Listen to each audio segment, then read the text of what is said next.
Hello नमस्कार दोस्तों, स्वागत है आपका हमारे यूट्यूब चैनल। फ्रेंड्स, आज हम पढ़ेंगे आपातकाल इमरजेंसी के बारे में। और ये हमारी पॉलिटी की आखिरी क्लास होगी आज की। और कल से हम शुरू करेंगे हिस्ट्री, जिसमें हम पढ़ेंगे मॉडर्न हिस्ट्री। और उसमें हम पहली क्लास देखेंगे यूरोपीय कंपनी का आगमन किस प्रकार से हो, जैसे कि किस प्रकार से पुर्तगालिया है, डच है, किस प्रकार से ईस्ट इंडिया कंपनी आई, फ्रांसीसी है। उन सब बातों पे हम कल जिक्र करने वाले हैं। तो फ्रेंड्स, आज हम पढ़ेंगे आपके आपातकाल के बारे में। तो फ्रेंड्स, अगर आप हमारे चैनल पर नए हैं तो चैनल को सब्सक्राइब कर दीजिए और बेल आइकन को जरूर प्रेस करें ताकि आपको वीडियो संबंधित नोटिफिकेशन मिलता रहे। तो फ्रेंड्स, भारत के संविधान में जो है इमरजेंसी भाग 18 में जिक्र किया गया है। अनुच्छेद 352 से लेकर 360 तक इसका जिक्र किया गया है। और भारत के जो संविधान में जो आपातकाल है वो जर्मनी के संविधान से प्रेरित है, ये भी आपको नोट कर लेना है। और जर्मनी के संविधान को हम वाइमर संविधान भी बोलते हैं, ये भी आपको नोट कर लेना है। भारत के संविधान में 3 प्रकार के जो है आपातकाल के जिक्र है। पहला हम पढ़ेंगे राष्ट्रीय आपातकाल, जो कि अनुच्छेद 352 में दिए गए। दूसरा हम पढ़ेंगे राष्ट्रपति शासन, जो कि अनुच्छेद 356 में दिया गया है। तीसरा हम पढ़ेंगे वित्तीय आपातकाल, जो कि अनुच्छेद 360 में दिए गए। और ये तीनों जो है आपके आपातकाल है, इसकी उद्घोषणा जो है राष्ट्रपति के द्वारा की जाती है। ये सारी बातें आपको नोट कर लेनी है। पहला हम पढ़ेंगे राष्ट्रीय आपातकाल। तो फ्रेंड्स, इसको हम बोलते हैं नेशनल इमरजेंसी। और इसका जो है अनुच्छेद 352 में जिक्र किया गया है और इसकी उद्घोषणा जो है राष्ट्रपति के द्वारा की जाती है। तो अभी हमने बताया कि तीनों की ही जो भी आपका 3 प्रकार के आपातकाल दिए गए उसकी उद्घोषणा जो है राष्ट्रपति के तहत ही की जाती है। और राष्ट्रीय आपातकाल जो है नेशनल इमरजेंसी, इसका आधार क्या था? तो मूल संविधान में जो है इसका आधार जो है युद्ध और बाह्य आक्रमण और तीसरा है आंतरिक अशांति, यानी 3 आधार दिए गए थे। इन्हीं के आधार पर जो है राष्ट्रपति को ऐसा अगर आशंका होता है तो वो जो क्या कर सकते थे, भारत में जो है आपके राष्ट्रीय आपातकाल घोषित कर सकते थे, या तो भारत में या फिर भारत के किसी भाग में। ये आपको नोट करना है, ये पहले था। लेकिन अब क्या हुआ है कि जो आंतरिक अशांति था उसके आधार पर जो है 44वें संविधान संशोधन 1978 के तहत क्या किया गया है, आंतरिक अशांति को हटा के अब सशस्त्र विद्रोह जो है आधार बना दिया गया है। यानी अब जो है 3 आधार फिलहाल में जो है कौन कौन से हैं? युद्ध, दूसरा है आपका बाह्य आक्रमण और तीसरा है आपका सशस्त्र विद्रोह। इन्हीं तीनों आधार पर जो है राष्ट्रपति को अगर ऐसा विश्वास होता है कि युद्ध, बाह्य आक्रमण और सशस्त्र विद्रोह की अगर संकट सन्निकट है तो वो क्या कर सकते हैं, क्या कर सकते हैं, राष्ट्रीय आपातकाल की उद्घोषणा कर सकते हैं। वो या तो वो संपूर्ण भारत में कर सकते हैं या फिर किसी भारत के किसी भी भाग में कर सकते हैं। ये सारी बातें आपको नोट कर लेना है। और राष्ट्रीय आपातकाल 3 आधार है, वो कौन कौन से हो गए? तो अभी फिलहाल में कौन कौन से हैं? तो युद्ध, बाह्य आक्रमण और सशस्त्र विद्रोह है। पहले जो आंतरिक अशांति था उसको हटा दिया गया 44वें संविधान संशोधन 1978 के तहत। और 1978 के तहत ही, यानी 44वें संविधान संशोधन 1978 के तहत ही जो है क्या किया गया, राष्ट्रीय आपात को लागू करने के लिए कैबिनेट की लिखित अनुमति भी होना आवश्यक है, ये कहा गया है। यानी जब भी आपके राष्ट्रीय आपातकाल की घोषणा करेंगे राष्ट्रपति, तो कैबिनेट मंत्री की लिखित अनुमति होनी चाहिए, तभी वो ऐसा कर सकते हैं। पहले ऐसा नहीं था, वो भी जोड़ा गया है 44वें संविधान संशोधन 1978 के तहत। ये 2-3 पॉइंट आपको नोट कर लेना है। और आर्टिकल 352 में ऐसा दिया गया है। फ्रेंड्स, अगर बात करें कैबिनेट की, तो कैबिनेट जो वर्ड है ये आर्टिकल 352 में ही दिया गया है, क्योंकि यहीं पे लिखा गया है कि राष्ट्रीय आपातकाल को लागू करने के लिए कैबिनेट है उसकी लिखित अनुमति की होना अनिवार्य है, ऐसा कहा गया है आर्टिकल 352 में। तो कैबिनेट शब्द कहाँ देखने को मिलता है? तो आपके आर्टिकल 352 में, ये भी आपको नोट कर लेना है।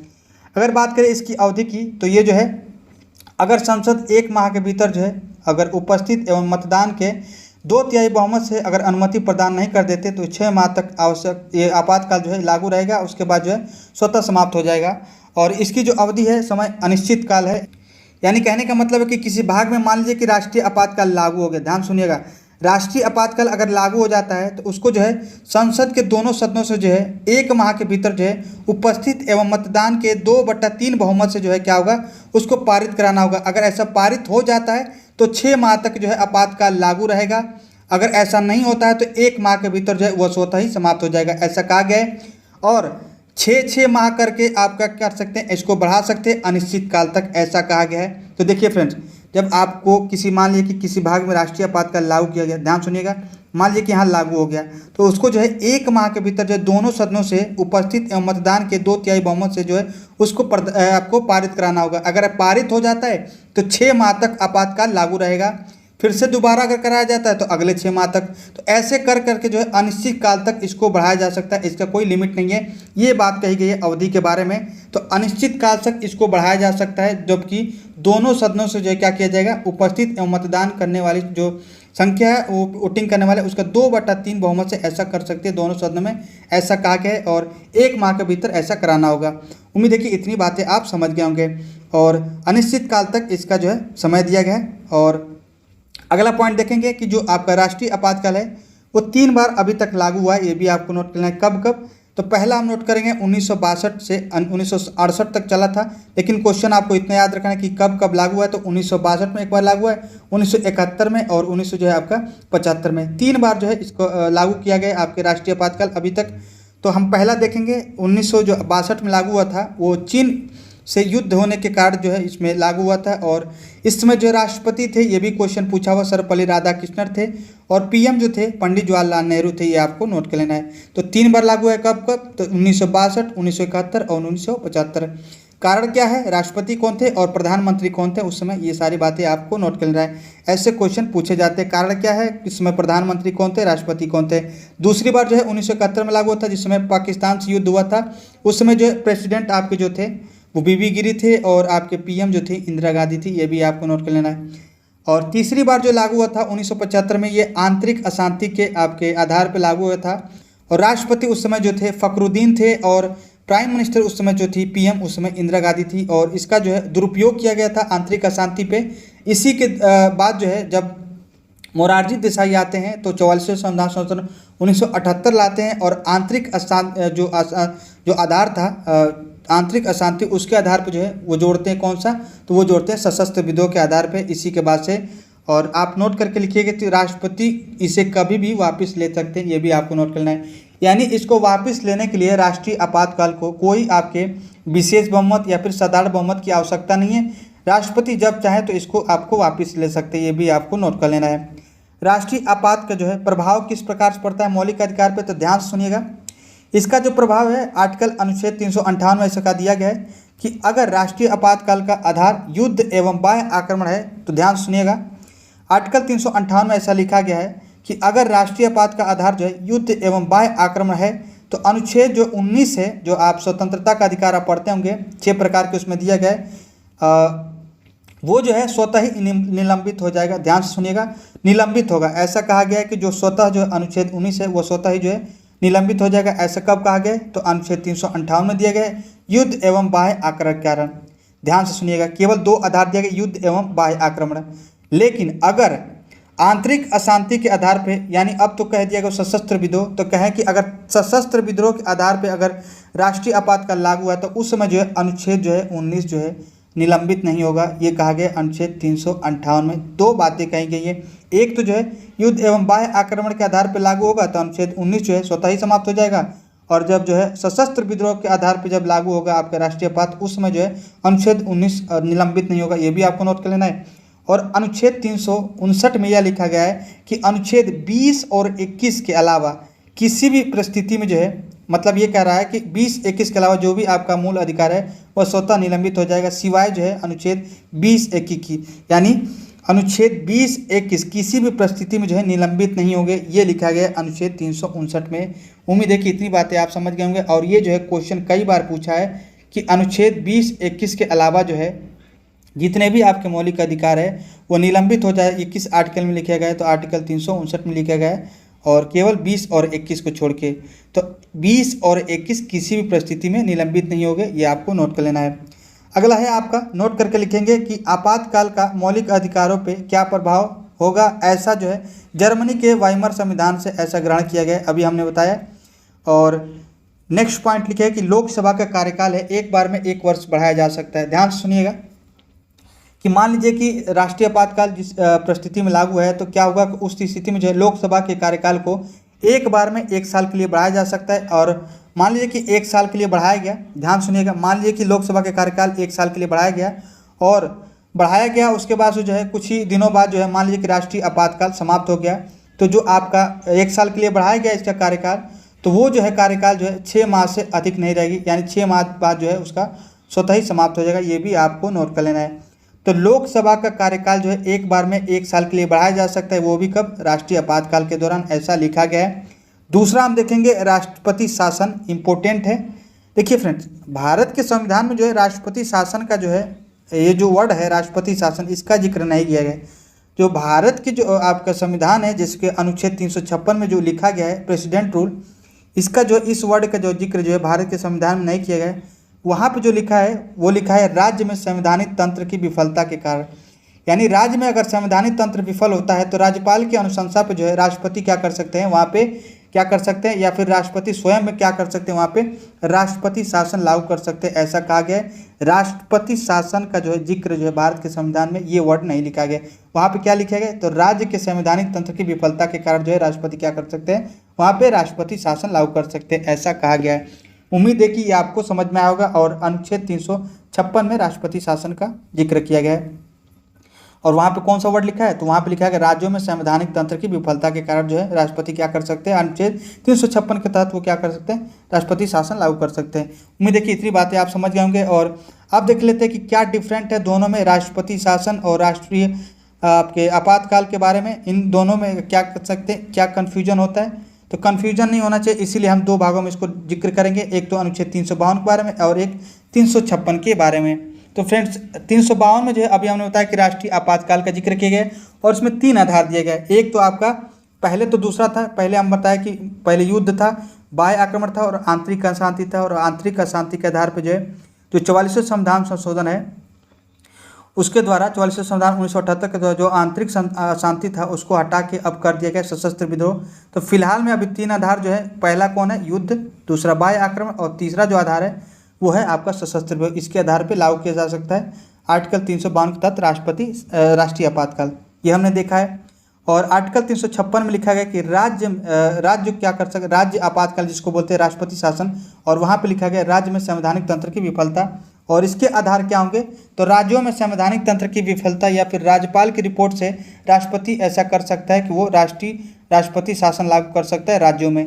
ये आर्टिकल 356 में लिखा गया है। और इसकी जो आपका अनुशंसा है 1 माह के अंदर जो है संसद के जो आपके प्रेजेंट और वोटिंग के 2/3 जो है बहुमत से पास करेगी। और ऐसा करेंगे अगर 1 महीने के अंदर वो पास होता है तो 6 माह तक लागू होगा और 6 माह करके जो है इसको अनिश्चित काल तक बढ़ाया जा सकता है, ऐसा लिखा गया आपके राष्ट्रीय आपातकाल के बारे में। लेकिन जो आपका राष्ट्रपति शासन है वो 2 माह के भीतर जो है संसद के साधारण बहुमत से पास कराना होगा। और अगर वो साधारण बहुमत से पास होता है तो 6 माह के लिए लागू होगा और अधिकतम जो है 3 साल तक ही रहेगा, यानी 3 साल के अधिक आप इसको नहीं लगा सकते, ये कहा गया है। तो अधिकतम 3 वर्ष तक रह सकता है और इसमें अधिकतम अवधि जो है मतलब निश्चित नहीं है, अनिश्चित काल तक ऐसा बढ़ाया जा सकता है 6 माह करके।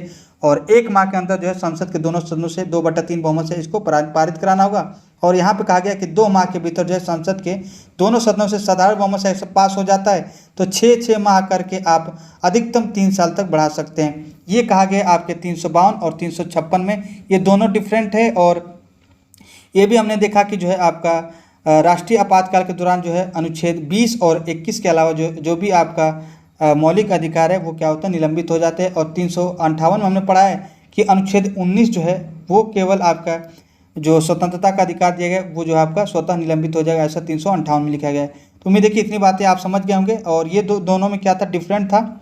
अब देख लेते हैं आपका ये कब कहाँ लागू हुआ है। देखिए फ्रेंड्स, पहली बार जो है आपका जो राष्ट्रपति शासन है, देखिए हमने तो राष्ट्रीय आपातकाल बताया कि 3 बार लागू हुआ है राष्ट्रीय आपात, ये आपको नोट करना है। राष्ट्रीय आपात अलग है, राष्ट्रपति शासन अलग है। और राष्ट्रपति शासन जो है वो संविधान में नहीं लिखा गया, वहाँ पे राज्यों में संवैधानिक तंत्र विफलता के आधार पर लिखा गया है वहाँ पे। और जो राष्ट्रपति आपका शासन है वो पहली बार जो है, ध्यान सुनिएगा, राष्ट्रपति शासन पहली बार जो है 1951 में पंजाब में लागू हुआ था, ये आपको नोट कर लेना है। एक क्वेश्चन पूछा हुआ था, ध्यान सुनिएगा, एक क्वेश्चन पूछा हुआ था, उसमें पंजाब ना देखिए वहाँ पे पेप्सू दिया था। क्वेश्चन हम आपसे बता रहे हैं, क्वेश्चन पूछा था, ध्यान सुनिएगा, कि भारतीय संविधान के अनुच्छेद 356 के अंतर्गत राष्ट्रपति शासन सर्वप्रथम कहाँ लागू हुआ था। लेकिन उसमें ऑप्शन क्या था, ध्यान सुनिएगा, वहाँ पे ऑप्शन था पहला यूपी, दूसरा था त्रावणकोर जो कि कोचीन में है, और तीसरा ऑप्शन था पेप्सू में, और चौथा ऑप्शन था बिहार। तो पेप्सू यानी पेप्सू पहले पंजाब को ही कहा जाता था, पेप्सू नाम है पंजाब का ही, तो वहाँ पे कंफ्यूज नहीं होगा, तो पंजाब भी दे सकता है, पेप्सू दिया है और पेप्सू क्वेश्चन पूछा हुआ है। और ये जो है यूपीएससी के आपके क्वेश्चन पूछा हुआ था। तो पहली बार कहाँ लागू हुआ था राष्ट्रपति शासन, 1951 में पंजाब में, पेप्सू भी दे सकता है, ये आपको नोट कर लेना है। यूपी में जो है कितनी बार लागू हुआ है, तो 10 बार, और राजस्थान में भी 4 बार, ये भी क्वेश्चन पूछा हुआ है, यूपी में कितनी बार लागू हुआ है। और अधिकतम बार पूछे तो सर्वाधिक बार जो है पंजाब में लागू हुआ था, और मणिपुर में जो है कितनी बार लागू हुआ, तो 10 बार मणिपुर में भी लागू हुआ है। तो उम्मीद है कि इतनी बातें आप समझ गए। पहली बार कब लागू हुआ था, तो पंजाब में 1951 में लागू हुआ पहली बार, और सर्वाधिक बार जो है पंजाब में लागू हुआ। यूपी में आपको 10 बार याद रखना है, और मणिपुर में भी 10 बार, और राजस्थान में 4 बार। ये क्वेश्चन पूछा हुआ था, आपको नोट कर लेना है। और ये भी नोट करके लिखेंगे कि छत्तीसगढ़ और तेलंगाना में अभी तक ये लागू नहीं हुआ है, ये भी आपको नोट कर लेना है। तो जो आपका राष्ट्रपति शासन है छत्तीसगढ़ और तेलंगाना में लागू नहीं हुआ है, ये भी आपको नोट करना है। और इसका जो आधार क्या है, हमने बताया कि संवैधानिक तंत्र के विफल होने पे, यानी राज्यों में अगर संवैधानिक तंत्र विफल होता है और राज्यों की अनुशंसा पे राष्ट्रपति ऐसा कर सकता है। और हमने बताया कि जो आपका राष्ट्रीय आपातकाल है वो 3 बार लागू है। एक तो चीन के साथ युद्ध हुआ था 1962 में, और उसके बाद से पाकिस्तान के साथ युद्ध हुआ था 1971 में, और 1975 में जो है आंतरिक अशांति के आधार पर जो है इंदिरा गांधी ने लगाया था। ये सारी बातें आपको नोट कर लेनी है। ये था आपका राष्ट्रीय आपातकाल और राष्ट्रपति शासन। उम्मीद है कि इतनी बातें आप समझ गए होंगे। डॉक्टर भीमराव अंबेडकर ने अनुच्छेद 356 को कहा है कि यह एक डेथ लेटर है, जिसका उपयोग जो है केंद्र को बहुत कम बार यानी रेयर ऑफ द रेयर करना चाहिए, ये ऐसा कहा है डॉक्टर भीमराव अंबेडकर ने। ये भी आपको नोट कर लेना है। तो डेथ लेटर कहा है उन्होंने, और उन्होंने ऐसा कहा कि केंद्र को बहुत कम बार यानी rare of the rare case में ऐसा इसका प्रयोग करना चाहिए। SR बम्बई केस में कहा गया था 1994 में कि आर्टिकल 356 का दुरुपयोग नहीं करना चाहिए। यह धर्मनिरपेक्षता संविधान का एक बेसिक स्ट्रक्चर है, इसमें यह भी कहा गया। और यह भी कहा गया कि जो आर्टिकल 356 है इसका दुरुपयोग नहीं होना चाहिए।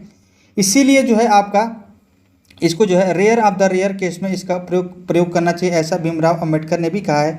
उम्मीद है कि इतनी बातें आप समझ गए होंगे। और धर्मनिरपेक्षता जो है एक संविधान का बेसिक स्ट्रक्चर में आता है, ऐसा जो है SR बम्बई केस 1994 में ऐसा कहा गया है। ये भी आपको नोट करना है, ये क्वेश्चन पूछा हुआ है।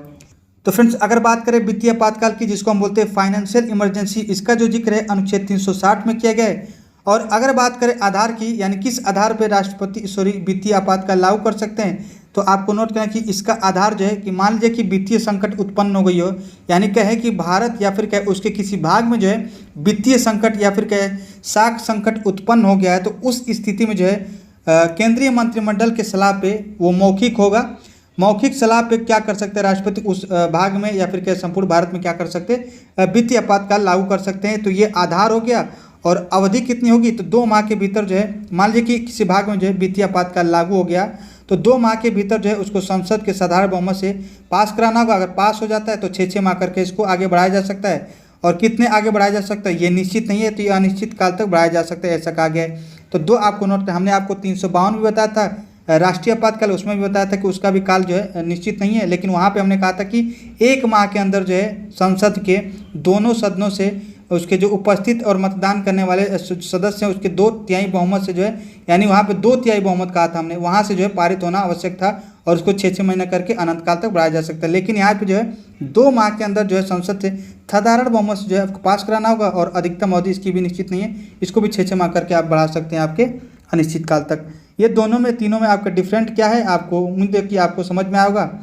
और ये भी आपको नोट करना कि अब तक जो है ये वित्तीय आपातकाल अभी भी एक भी बार लागू नहीं हुआ। तो क्वेश्चन पूछा था कि कौन सा ऐसा आर्टिकल है आपके जो भी आपका वित्तीय आपातकाल है जो अभी तक लागू नहीं हुआ, तो आपको लगाना, यानी कौन सा ऐसा आपातकाल है जो कि अब तक लागू नहीं हुआ, तो आपको नोट करना है आर्टिकल जो 360 के तहत जो वित्तीय आपातकाल दिया गया है वो जो है अभी तक एक भी बार लागू नहीं हुआ। ये भी क्वेश्चन कई बार पूछा है। और सभी के वेतन में कटौती किया जा सकता, चाहे वो सर्वोच्च न्यायालय हो, चाहे उच्च न्यायालय के न्यायाधीश हो, चाहे वो अन्य न्यायाधीश हो। तो जो भी आपके लोक सेवक हैं या फिर कहें चाहे उसमें आपके सर्वोच्च न्यायालय के न्यायाधीश हो, उच्च न्यायालय के न्यायाधीश हो, अन्य न्यायाधीश हो, उनका भी जो है तो सभी के वेतन में कटौती की जा सकती है। ये आपको नोट कर लेना है अगर ऐसी स्थिति उत्पन्न हो जाती है। तो अब देख ले कुछ महत्वपूर्ण तथ्य के बारे में। तो फ्रेंड्स यहाँ पे नोट करें कि लोकसभा क्षेत्र के परिसीमन के बारे में देखिए फ्रेंड्स, अनुच्छेद 82 में ऐसा लिखा गया है आपके लोकसभा के क्षेत्र के परिसीमन के बारे में। और अब तक जो है 4 बार जो है ऐसा किया गया है परिसीमन। देखिए फ्रेंड्स, एक बार जो है 1952 में परिसीमन किया गया, एक 1962 में और एक 1972 में, और लास्ट जो हुआ था 2002 में, ये भी आपको नोट करना है। और चौथे परिसीमन जो आयोग हुआ था उसके गठन जो किया गया था उसमें जो थे जस्टिस जो है कुलदीप सिंह थे, ये भी आपको नोट करना है। ये क्वेश्चन पूछा है उसकी अध्यक्षता किसने की थी, जो चौथा परिसीमन आयोग हुआ था 2002 में, तो उसकी अध्यक्षता जो है जस्टिस कुलदीप सिंह ने किया था, ये भी आपको नोट करना है। तो कितनी बार जो परिसीमन किया जा चुका है, तो 4 बार। ये क्वेश्चन कई बार पूछा है, और अनुच्छेद 82 में ऐसा लिखा गया है। तो लोकसभा क्षेत्रों का परिसीमन किस आर्टिकल में दिया गया है? तो अनुच्छेद 82 में दिया गया है और 4 बार अभी तक किया गया है परिसीमन। वो जो है 1952, 10 साल बाद देखिए 1952 के बाद 1962 किया गया है, 1962 के बाद 1972 में और उसके बाद से डायरेक्ट 2002 में। तो ये जनसंख्या जो भी होता है, जनसंख्या जो आपका जनगणना होता है उसके बाद जो है इसकी परिसीमन किया जाता है। तो 1951 की जनगणना के बाद 1952 में एक बार किया गया है परिसीमन।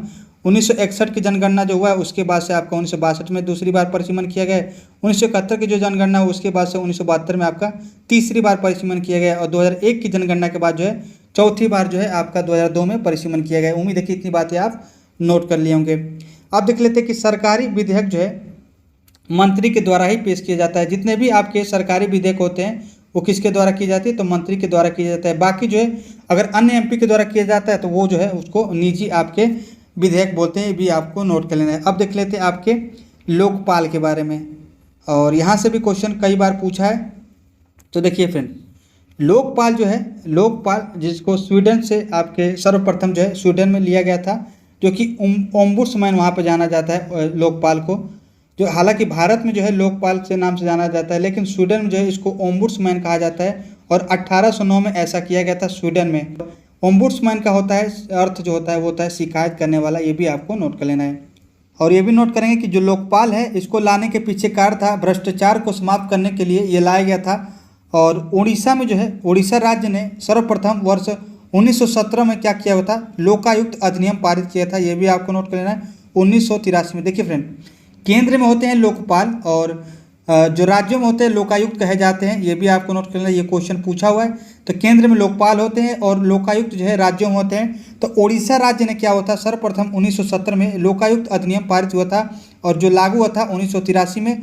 और महाराष्ट्र ने सर्वप्रथम वर्ष 1971 में लोकायुक्त संस्था बनाई थी। ये भी आपको नोट कर लेना है। तो महाराष्ट्र में जो है संस्था बनाई थी 1971 में आपकी स्थापना की थी लोकायुक्त संस्था की। और उड़ीसा राज्य ने क्या किया था? सर्वप्रथम जो है 1970 में लोकायुक्त अधिनियम पारित किया था, जबकि लागू हुआ था कब? 1983 में। ये आपको नोट करना है। तो संस्था अगर पूछे तो महाराष्ट्र में लाया गया था, और अगर पूछे कि लागू करने के जो अधिनियम पारित किस में किया था? 1970 में उड़ीसा में किया गया था। अब देख लेते हैं कि लोकपाल का कार्यकाल कितना होता है। तो इनका कार्यकाल जो है 5 वर्ष या फिर कहें 70 वर्ष होता है। और लोकपाल जो है प्रथम अध्यक्ष जो बने थे वो पिनाकी चंद्र घोष थे। ये भी कई बार क्वेश्चन पूछा है। और एक्टिंग चेयरपर्सन अभी फिलहाल में कौन है? तो जस्टिस प्रदीप कुमार है। ये भी आपको नोट कर लेना है। अब देख लेते हैं लोकायुक्त। और लोकायुक्त जो है अधिनियम जो है विधेयक जो कब लाया गया था? तो लोकपाल लोकायुक्त जो विधेयक है वो 2013 में लाया गया था। ये भी आपको नोट करना है। फ्रेंड देखिए, लोकपाल और लोकायुक्त विधेयक जो है 2013 में लाया गया था। और तो क्वेश्चन पूछे कि पहली बार जो है लोकपाल लोकायुक्त विधेयक कब लाया गया था? तो 1968 में भी एक बार आपके लोकपाल लोकायुक्त विधेयक लाया गया 1968 में, जो कि आपके संसद में पारित नहीं हो पाया था। तो क्वेश्चन पूछ सकता है कि पहली बार लोकपाल लोकायुक्त विधेयक कब लाया गया था? तो 1968 में भी एक बार लाया गया था। जब आपके लोकपाल लोकायुक्त विधेयक 2013 में लाया गया था तो वो जो है बहुत धरना प्रदर्शन या फिर के जन आंदोलन के बाद जो ये पारित हो पाया था लोकसभा से और राज्यसभा से जो है। और ये जो है लागू कब हुआ था? तो 16 जनवरी 2014 से ये लागू हुआ था। तो लोकपाल लोकायुक्त विधेयक जो है कब पारित हुआ था ये पूछ सकता है। तो 16 जनवरी जो है आपका 2014 से पारित हुआ था। और लोकपाल विधेयक जो है 2013 का है, ये आपका जो प्रेजेंट में चल रहा है। तो ये कई बार क्वेश्चन पूछा है कि लोकपाल लोकायुक्त विधेयक जो है अभी फिलहाल में जो चल रहा है लोकपाल, वो कौन सा विधेयक था? तो 2013 का ये विधेयक था। ये भी आपको नोट कर लेना है। और लोकपाल में जो है 1 अध्यक्ष और 8 अधिकतम सदस्य हो सकते हैं। ये कई बार क्वेश्चन पूछा है। और 8 सदस्यों में जो है 4 जो होंगे, ध्यान से सुनिएगा, 8 सदस्य जो होंगे, 8 अधिकतम सदस्य जो हो सकते हैं, 1 अध्यक्ष और 8 अधिकतम सदस्य, जिसमें से 4 न्यायिक होंगे। ध्यान से सुनिएगा, 4 न्यायिक सदस्य होंगे और 4 जो है गैर न्यायिक सदस्य होंगे। ये भी आपको नोट करना है। 8 सदस्यों में 4 न्यायिक सदस्य होंगे और 4 जो है गैर न्यायिक सदस्य होंगे। ये सारी बातें आपको नोट करनी है। और केंद्र राज्य संबंधित कुछ हम समितियाँ देख लेते हैं, जैसे कि आपके सरकारिया आयोग जो आपके वो 1983 में लाया गया था। ये इंपॉर्टेंट है। तो कुछ देख लेते हैं केंद्र राज्य संबंधित जो आयोग लाए गए थे। एक तो राजमन्नार आयोग 1969 में लाया गया था। और दूसरा आप नोट करें सरकारी आयोग 1983 में लाया गया था। ये कई बार क्वेश्चन पूछा है। और पूछी आयोग जो है 2007 में लाया गया था। तो ये था आपका केंद्र राज्य संबंधित जो आपके कुछ आयोग है। कई बार क्वेश्चन पूछा है कि राजमनार आयोग किससे संबंधित है, सरकारी आयोग किससे संबंधित है, पूंछी आयोग किससे संबंधित है। तो ये केंद्र राज्य संबंधित आपके आयोग हैं। और सरकारी आयोग जो है इसमें इंपॉर्टेंट है, जो कि 1983 में लाया गया था। और इसमें कौन सी बातें कही गई थी, यानी इसमें कौन कौन सी अनुशंसा की गई थी। तो इसमें जो है अनुच्छेद 263 आप पढ़ते होंगे, इंटर स्टेट काउंसिल, इसको लाने की बात कही गई थी। क्षेत्रीय परिषद की गठन के बारे में बात कही गई थी। और राज्यपाल को जो है नियुक्त करने की बात कही गई थी, किस में, तो सरकारी आयोग में। तो ये 2-3 पॉइंट आपको नोट कर लेना है। तो सरकारी आयोग 1983 का जो है केंद्र राज्य संबंधित आयोग है। और अनुच्छेद 263 में यह कहा गया था कि जो स्टेट काउंसिल है इसकी स्थापना की बात कही गई थी। इसमें क्षेत्रीय परिषद का जो गठन आप पढ़ते होंगे 6 प्रकार की अभी तो है फिलहाल में। जो आपके राज्य पुनर्गठन अधिनियम 1900 हमने पढ़ा था 56, वहाँ पर हमने देखा था कि अभी 5 पहले थे आपके, जब 56 में जब बना था तो उसमें 5 क्षेत्रीय परिषद थे। उसके बाद से जो है नॉर्थ ईस्ट वाला जो है 1971 में जो आपका बना था एक्ट, उस समय जो है आपके 6ठा आपका क्षेत्रीय परिषद बना था, जिसका शिलांग आपका मुख्यालय है। और ये सारी बातें हम पढ़ चुके हैं। और राज्यपाल की जो है नियुक्ति के बारे में भी इसमें प्रावधान किया गया था। और प्रशासनिक सुधार आयोग हम पढ़ लेते हैं कि पहला प्रशासनिक सुधार कब आया था, ये भी क्वेश्चन पूछा हुआ है। तो प्रथम जो प्रशासनिक सुधार 1966 में मोरारजी देसाई के अध्यक्षता में लाई गई थी। और दूसरा जो है आपका प्रशासनिक सुधार आयोग 2005 में लाया गया था वीरप्पा मोइली की अध्यक्षता में। ये भी आपको नोट करना है, ये कई बार क्वेश्चन पूछा हुआ है। अब देख लेते हैं वरीयता क्रम के बारे में कि कौन किसका पद जो है श्रेष्ठ पहले आता है। तो राष्ट्रपति अगर देखा जाए तो वरीयता क्रम में पहले आते हैं और उपराष्ट्रपति उसके बाद से आते हैं। तो 6-7 आपको पॉइंट नोट करना है यहाँ पे। तो राष्ट्रपति वरीयता क्रम में जो है पहले आते हैं, उसके बाद से उपराष्ट्रपति आते हैं, उसके बाद से जो है प्रधानमंत्री आते हैं, उसके बाद से राज्यों के राज्यपाल आते हैं, उसके बाद से पूर्व राष्ट्रपति आते हैं, उसके बाद से जो है 6ठे नंबर पे आते हैं मुख्य न्यायाधीश एवं लोकपाल, जो लोकसभा के जो अध्यक्ष होते हैं ये आते हैं। और 7वें नंबर पे आते हैं कैबिनेट मंत्री, मुख्यमंत्री और पूर्व प्रधानमंत्री, लोकसभा के और राज्यसभा के जो विपक्ष के नेता होते हैं वो आते हैं। तो ये 6-7 पॉइंट है, हालांकि और भी आगे आते हैं।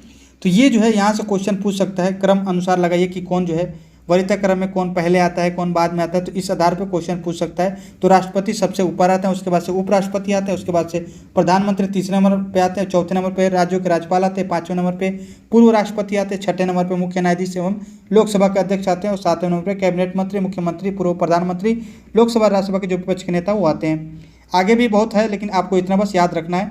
आगे देख लेते हैं सर्वोच्च न्यायालय में पहली महिला न्यायाधीश कौन थी, वो थी फातिमा बीबी। ये भी आपको नोट कर लेना है। किसी भी हाई कोर्ट में पहली महिला न्यायाधीश कौन बनी थी, तो हाई कोर्ट की बात करें तो पहली महिला न्यायाधीश बनी थी अन्ना चंडी, जो कि केरल में बनी थी। और किसी भी हाई कोर्ट की पहली महिला मुख्य न्यायाधीश पूछे तो लीला सेठ, ये हिमाचल प्रदेश में बनी थी।